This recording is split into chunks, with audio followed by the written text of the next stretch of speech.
Hello students, a very good and refreshing morning to all of you. So again we are here with your commerce class. So as you all know, last week we were doing chapter number 11, that is directing. We have done almost all the main parts of the chapter and we have covered meaning, features, principles, techniques, elements of directing, Maslow's hierarchy theory.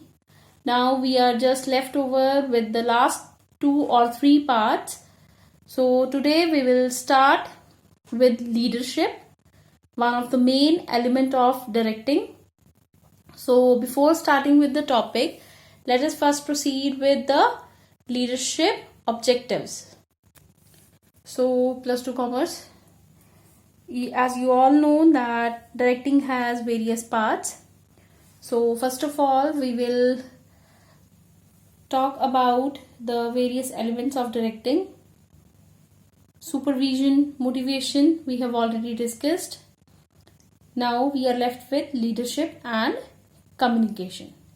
So the learning objectives by which we come to know about the chapter of directing, at the end we will be able to learn directing meaning and importance, supervision, meaning, functions and span of control, motivation, meaning and Maslow's theory, leadership, meaning and qualities of a good leader, communication, meaning, objectives and process, barriers to communication and overcoming barriers to communication. So these are the learning objectives of chapter number 11. So today in this chapter we are going to cover the following terminology, the basic key new terms, that is a leader, manager, narcissism, primary and secondary traits, accountability, interpersonal relations, stockholders and cooperation. So these are the various key new terms which we are going to discuss in the video. So note down all the key terms, only then you are able to answer them. So starting with the topic, first of all, let me remind you of Bill Gates, a very well-known name. We all know about Microsoft. We are using Microsoft company products. We are using its software, hardware, right? So the founder of Microsoft or the pillar of Microsoft is Bill Gates. We all know him. Bill Gates appears everyone's list of the top 10 most admired US business leaders ever. That's pretty lofty company. We all know about Microsoft. When he retired from Microsoft in 2008, Gates left a legacy as a demanding and at times abrasive boss. Yet he encouraged and nurtured enormous creativity and innovation from people and made a point of recognizing achievements. So Bill Gates, one of the multi-billionaire, so he was a very well-known leader also. He was a leader who believes in innovation, in creativity. The programmers, engineers, MBAs and others who regularly attended Gates development meetings. So Gates often held meetings and programmers, MBAs attended those. He frequently interrupted to question and challenge assumptions. He took charge and let everyone know he was in charge. Much of Microsoft's success can be attributed to Gates' willingness to make decisions on the run. That he is such a good leader that he can make very prompt and very wise decisions. So that's why he made Microsoft one of the biggest and successful companies all over the world. So other than that, we also have Martin Luther King, Winston Churchill. So these were also those leaders who were very well known and remarkable in their performances, and moreover they have contributed a lot in the development and progress of the world economy. A blend of task oriented and people oriented leadership styles. So whether if you are a leader, task oriented leader, what does it mean? That you only believe in completion of job. People oriented leadership means that you believe at the welfare of your subordinates. So it is known as democratic or participative leadership. Now, leaders provide guidance, they provide direction, they encourage feedback from employees and takes their opinion into account. Although leader is the one who has to make the final decisions. So we have talked about Bill Gates, we have talked about Martin Luther King, we have talked about Winston Churchill. So in India, we have a list of great leaders. So the top 10 greatest Indian leaders are B.R. Ambedkar, APJ Abdul Kalam, Vallabhbhai Patel, Jawaharlal Nehru, Mother Teresa, J.R.D. Tata, Indira Gandhi, Sachin Tendulkar, Atal Bihari Vajpayee, last but not the least, that is Lata Mangeshkar. Other than these 10, we have a big list of successful Indian leaders with us. Okay, let me tell you an example of a private sector bank functioning in India who was planning to diversify itself into insurance business. Like we all know, every bank these days it's providing his own insurance plans also. SBI insurance plans, HDFC, IDBI. So there are a number of banks who are providing their insurance plans. Thus, they are running their insurance business. So the government of India has allowed the private sector to gain entry in the insurance business. Earlier, it was prerogative of LIC, Life Insurance Corporation, and General Insurance Corporation to do the business of insurance only.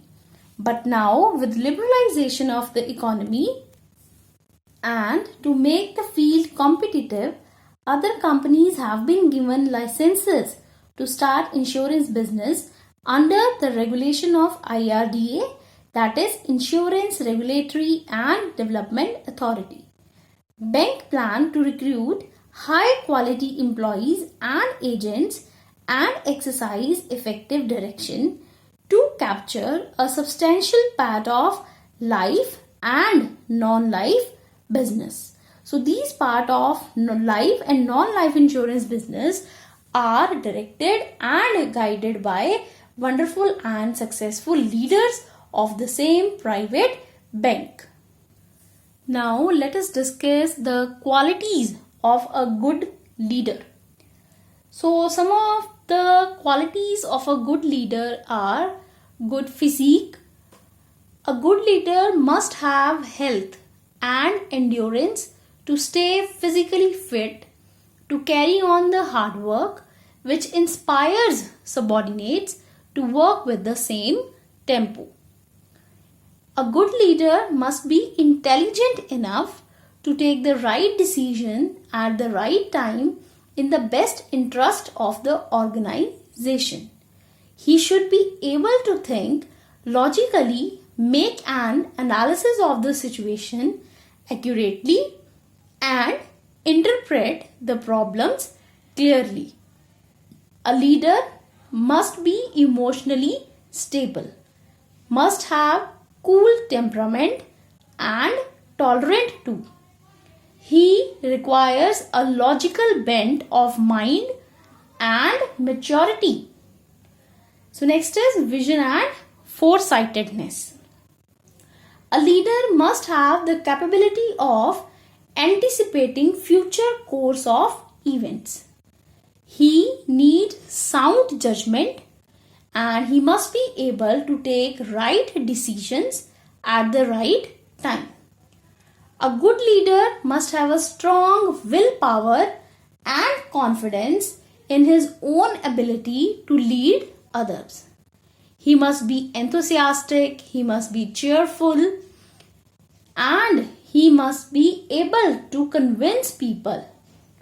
His communication skills should be clear, precise, effective, and he must be a patient listener.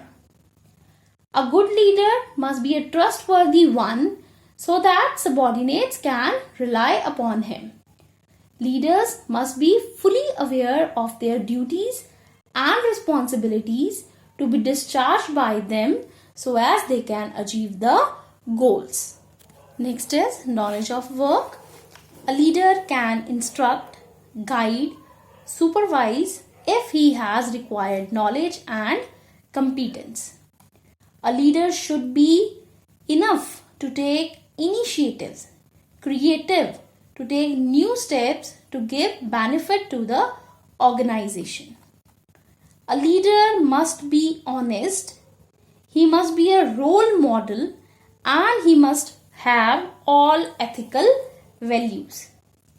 A leader must be decisive in managing the work. He must not be biased and he must not change his opinion regularly. A leader should have the ability to look at the things from viewpoint of his subordinates. He must have the ability to create team spirit, to have respect, the feelings, the aspirations, and must maintain good human relations. So these are the qualities of good leaders. We can say all good leaders will possess all the above qualities. These qualities help managers to acquire them through practice, training, and conscious efforts. Okay, next we will talk about the leadership styles. So we have 6 different leadership styles. First of all, it is coercive leadership style. That is, do what I say. Coercive leadership style is like a dictatorship, that you have to do what is told by me. Whatever a leader says, that subordinates have to follow.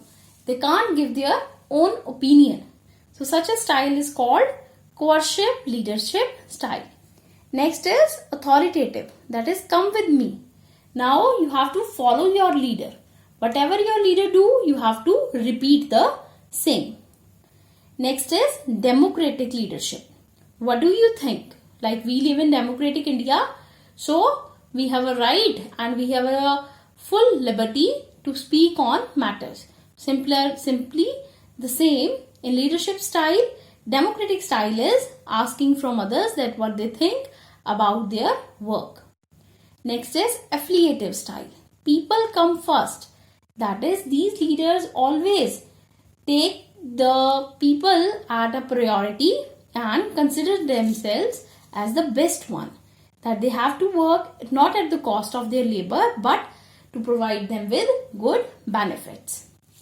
Next is pace setting leadership style. This is do it as I do now. So pace setting is like we create a standard, we create a bench, we create a particular standard role model which others have to follow. That is, what I have did, you have to do the same. Next is coaching style of leadership. Try this, that you are training others, you are imparting knowledge to others, and then you are waiting for the response. Try the same and tell the solutions. So next is characteristics of leadership. We have done so many leadership styles just now. So what are the various characteristics? First is coexistence with followers. So in all the leadership styles, whatever the style a leader follow, he must be in existence, he must be in coordination with the followers. Like all those subordinates who are working under him must have ability to properly view and properly trained to get best out of them. Next is leadership is a continuous process. It is continuing at every level of management, in every field of management. Leadership is situational. That is, if you say that, suppose if I say I am a coercive leader, do what I say, but sometimes I have to act according to the situations also. So leadership is all based on the different situations. Whatever the situation prevails, condition is there, leaders act accordingly. Next is interpersonal relationships. That is the relationships between leader and a subordinate and a superior, a leader and a manager and an administrator, and so on. Next is common goals. So all the leadership styles, what kind of boss we are having, but the thing is, all must strive and work hard for the accomplishment of common objectives. Next is reciprocal relationship. It's very important. Reciprocal relationship is giving and taking back. So a leader, whatever he gives by the way of training, by the way of decisions, words, his treatment, his behavior, his code of conduct. So all is what he is giving, and the same manner he will receive back. So this is reciprocal relationship. Researchers found about almost 18,000 traits applicable to leaders which were identified by the researchers. So basically we have two types of leadership traits. One is primary trait and another is secondary traits. And also we have positive leadership traits and negative leadership traits. So what are these traits? Actually, traits means features. The features or the nature of leaders. First of all, personal drive and energy. So a leader must be willing to do work properly, only then he can make others work. Honesty and integrity. If he is honest, loyal, only then he can become an integral part of the organization. A leader must have a desire to lead. Only then he can be a good leader. He cannot be a good leader forcefully. A leader must be self-confident in order to act properly and smartly in all the situations. Next is negative leadership traits. Cognitive ability. Now, cognitive ability is that ability which a leader can possess in the case of critical situations. So, if any unfavorable situation arises, how does he react? That shows his cognitive ability. Next is charisma. Charisma is a special feature, a special ability which distinguish one person from another person, and the presence of such charisma makes a person a leader. So there is a well saying that leaders are born, not made. Flexibility and adaptiveness. They must be flexible and adaptable to the situations prevailing in the organization. Leaders must have warmth, that is positive effectivity. They always must create a sense of positivity in the minds and heart of others so as to get best out of them. A leader should be creative and he should be original in his behavior. Next is knowledge of business. A person can become a leader only if he has an experience in that business and has enough knowledge to carry on the business wisely. So these were the traits of leaders, that is primary and secondary, also known as positive and negative traits.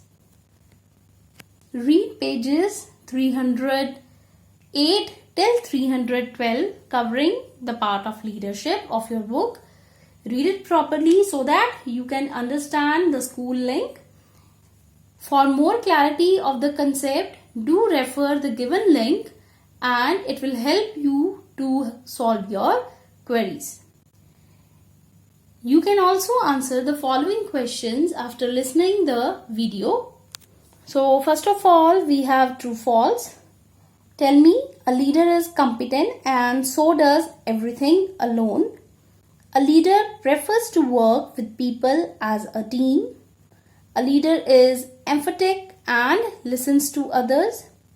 Leader has to be very good looking, else people will not like. Second question, what benefits will the company derive from effective supervision? Third one, identify the qualities of leadership in the line of business that the managers must possess to motivate employees and agents. So, I hope the topic of leadership is now clear to all of you. So, read these pages properly, watch the school links, refer and listen to the given links properly, correlate them with your topic, only then you can understand them properly. Thank you.